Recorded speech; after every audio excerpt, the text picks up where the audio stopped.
Bonjour, les quotidiens sénégalais dans leur majorité font une place d'arène au combat Tapha Tine Balla Gaye 2 ce matin et c'est le combat des titres avant la confrontation des seigneurs de l'arène dimanche à Demba Diop. Ça va saigner, titre Walfadjri quotidien. Dimanche, jour du seigneur, annonce grand place.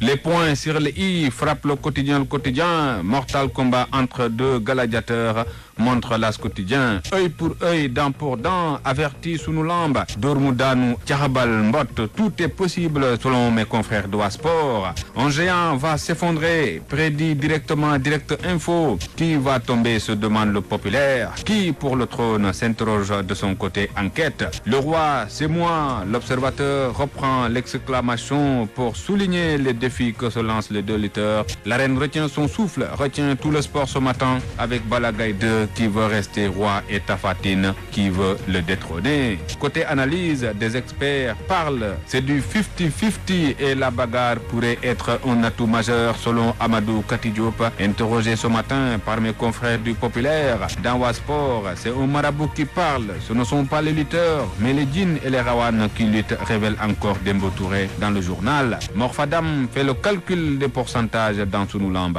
Technique, Balla à 55%, Tapha 45%. Mental, Balla 50%, Tapha 50%. Encadrement, Balla à 60%, Tapha 40%. Expérience, Balla à 55%, Tapha à 45%. Physique, Balla à 45%, Tapha 55%. Mystique, Balla à 50%, Tapha 50%.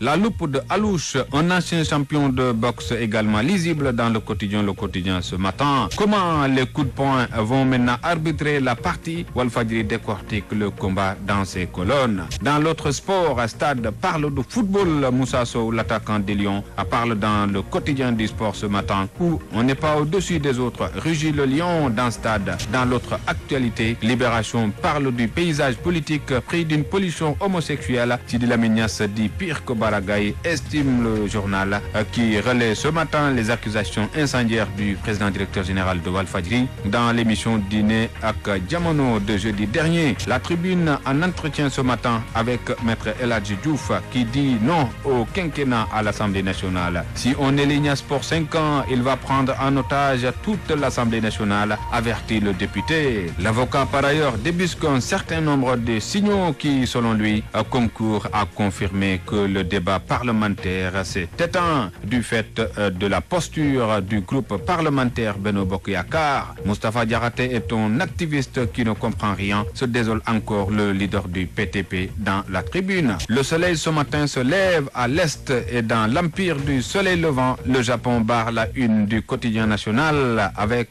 la visite du président Macky Sall. Selon Macky Sall, le secteur public à lui seul ne peut pas assurer le développement de l'Afrique. C'est le privé qui doit jouer le rôle de moteur de la croissance, estime le président sénégalais, renforcé par d'autres homologues libéraux, notamment le président de la Côte d'Ivoire et le premier ministre éthiopien. Au cours d'un panel à Yokohama dans le cadre de TICAD 5, rapporte l'envoyé spécial de l'Astre de Anna qui se lève ce matin dans l'empire du soleil levant. Malik VI à Yokohama annonce également que le Japon va soutenir l'hydraulique rurale et la lutte contre les inondations au Sénégal. Bonne lecture à tous.